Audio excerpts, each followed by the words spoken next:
नमस्कार दोस्तों, तो एक बार फिर से स्वागत है आप सभी का हमारे वाईटी चैनल पर। तो आज के सेशन में मैं आप लोगों के सामने लेकर आई हूँ श्री कृष्ण अर्जुन युद्ध कथा। शॉक्ड हो?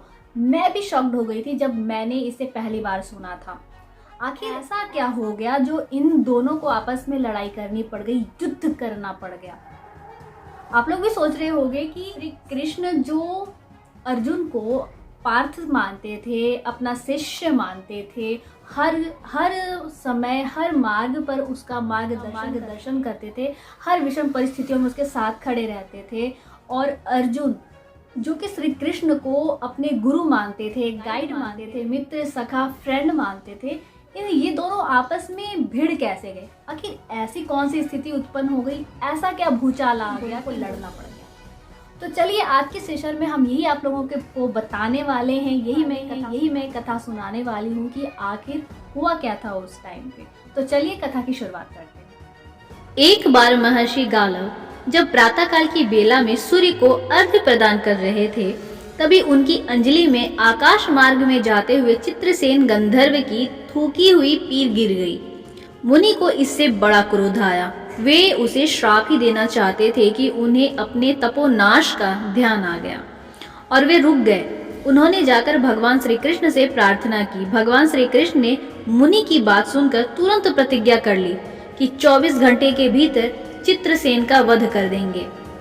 ऋषि को अपनी प्रतिज्ञा के प्रति पूरी तरह संतुष्ट करने के लिए उन्होंने माता देवकी तथा महर्षि के चरणों की शपथ ले ली।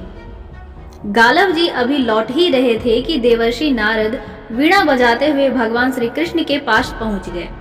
भगवान ने उनका स्वागत आतिथ्य किया।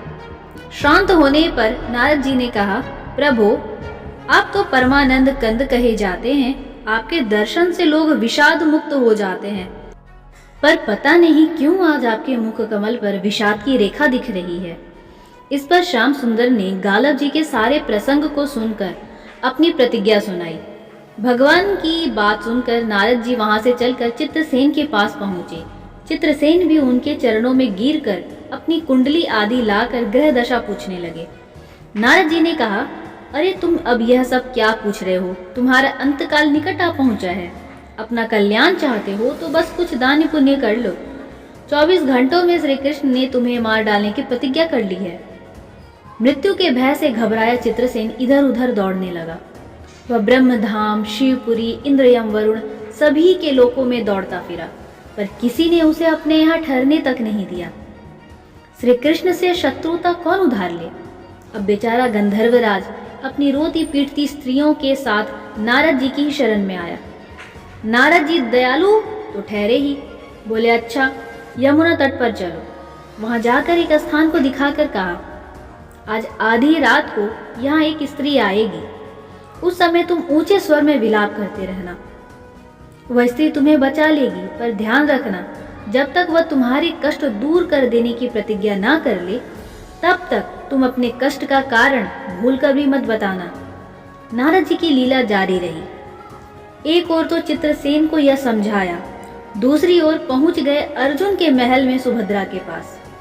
उससे बोले, सुभद्रे, आज का पर्व बड़ा ही महत्वपूर्ण है। आज आधी रात को यमुना स्नान करने तथा किसी दीन की रक्षा करने से अक्षय पुण्य की प्राप्ति होगी। आधी रात को सुभद्रा अपनी 1-2 सहेलियों के साथ यमुना स्नान को पहुंची। वहां उन्हें रोने की आवाज सुनाई पड़ी। नारद जी ने दिनोद्धार का महात्म्य बतला ही रखा था। सुभद्रा ने सोचा, चलो अक्षय पुण्य लूट ही लूं। वह तुरंत उधर गई तो चित्रसेन रोता मिला। उन्होंने लाख पूछा, पर वह बिना प्रतिज्ञा के बतलाए ही नहीं। अंत में इनके प्रतिज्ञाबद्ध होने पर उसने स्थिति स्पष्ट की। अब तो यह सुनकर सुभद्रा बड़े धर्म संकट और असमंजस में पड़ गई। एक ओर श्री कृष्ण की प्रतिज्ञा, वह भी ब्राह्मण के लिए, दूसरी ओर अपनी प्रतिज्ञा। अंत में शरणागत की रक्षा करने का निश्चय करके वह उसे अपने साथ ले गई। घर जाकर उन्होंने सारी परिस्थिति अर्जुन के सामने रखी। अर्जुन का चित्रसेन मित्र भी था। अर्जुन ने सुभद्रा को सांत्वना दी और कहा कि तुम्हारी प्रतिज्ञा पूरी होगी। नारद जी ने इधर जब यह सब ठीक कर लिया, तब द्वारका पहुंचे और श्री कृष्ण से कह दिया कि महाराज, अर्जुन ने चित्रसेन को आश्रय दे रखा है। इसलिए आप सोच विचार कर ही युद्ध के लिए चलें। भगवान ने कहा, नारद जी, एक बार आप मेरी ओर से अर्जुन को समझाकर लौटाने की चेष्टा करके तो देखिए। अब देवर्षि पुनः दौड़े हुए द्वारका से इंद्रप्रस्थ पहुंचे। अर्जुन ने सब सुनकर साफ कह दिया, यद्यपि मैं सब प्रकार से श्री कृष्ण की ही शरण में हूँ और मेरे पास केवल उन्हीं का बल है, तथापि अब तो उनके दिए हुए उपदेश क्षत्रिय धर्म से कभी विमुख न होने की बात पर ही दृढ़ हूँ। मैं उनके बल पर ही अपनी प्रतिज्ञा की रक्षा करूंगा। प्रतिज्ञा तोड़ने में तो वे ही समर्थ हैं। दौड़कर देवर्षि अब द्वारका गए और ज्यों का त्यों अर्जुन का वृत्तांत कह सुनाया। अब क्या हो, युद्ध की तैयारी हुई। सभी यादव और पांडव रण क्षेत्र में पूरी सेना के साथ उपस्थित हुए। तुमुल युद्ध छिड़ गया। बड़ी घमासान लड़ाई हुई, पर कोई जीत नहीं सका। अंत में श्री कृष्ण ने सुदर्शन चक्र छोड़ा, अर्जुन ने पाशुपतास्त्र छोड़ दिया। प्रलय के लक्षण देखकर अर्जुन ने भगवान शंकर को स्मरण किया। उन्होंने दोनों शस्त्रों को मनाया। फिर वे भक्त वत्सल भगवान श्री कृष्ण के पास पहुंचे और कहने लगे, भक्तों की बात के आगे अपनी प्रतिज्ञा को भूल जाना तो आपका सहज स्वभाव है। इसकी तो असंख्य आवृत्तियां हुई होंगी। अब तो इस लीला को यहीं समाप्त कीजिए। बाण समाप्त हो गए। प्रभु युद्ध से विरत हो गए। अर्जुन को गले लगाकर उन्होंने युद्ध श्रम से मुक्त किया। चित्रसेन को अभय किया। सब लोग धन्य धन्य कह उठे, पर गाला को यह बात अच्छी नहीं लगी। उन्होंने कहा, यह तो अच्छा मजाक रहा। स्वच्छ हृदय से ऋषि बोल उठे, लो मैं अपनी शक्ति प्रकट करता हूँ। मैं कृष्ण, अर्जुन, सुभद्रा समेत चित्रसेन को जला डालता हूँ।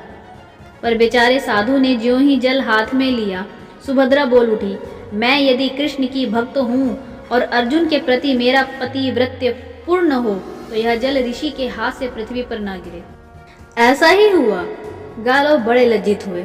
उन्होंने प्रभु को नमस्कार किया और वे अपने स्थान पर लौट गए। इससे हम लोगों को क्या सीख मिलती है? तो इस कहानी से हम लोगों को ये सीख मिलती है कि कभी भी बिना सोचे समझे किसी भी तरीके का ना आप अपने विचार को प्रकट ना कर दे, डिसीजन ना दे दें, कभी भी किसी भी चीज के लिए प्रतिज्ञाबद्ध ना हो जाए। जैसे अभी आप लोगों ने कहानी में सुना, श्री कृष्ण और अर्जुन के बीच में युद्ध भी हुआ इसी वजह से, क्योंकि सुभद्रा ने बिना सोचे समझे प्रतिज्ञा ले लिया, जिसके कारण श्री कृष्ण और अर्जुन के बीच में युद्ध हो गया। करेक्ट?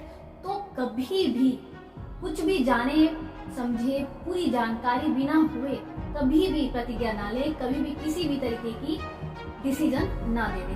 अगर ऐसा करेंगे तो आप अपनों के साथ ही भिड़ सकते हैं, अपनों के साथ ही लड़ाई कर सकते हैं और बहुत गंभीर परिस्थिति उत्पन्न हो सकती है। तो इससे बचना चाहते हैं तो जानकारी पूरी हासिल करें, उसके बाद ही आगे का आपको जो करना है वो डिसीजन लें, डिसीजन दें। आई होप यू गाइस कि आप लोगों को मेरा ये वीडियो पसंद आया होगा, और अगर पसंद आया है तो अच्छे वीडियो के लिए एक लाइक तो बनता है, तो एक लाइक दे करके जाना, सब्सक्राइब कर लेना अगर नए हो चैनल पे, तो हो सके तो शेयर भी कर देना। आपकी मर्जी, आप जो करना चाहो। तो मिलते हैं अपने नेक्स्ट आने वाले रोचक कहानियों के साथ। तब तक के लिए मुझे आज्ञा दें। बाय बाय दोस्तों।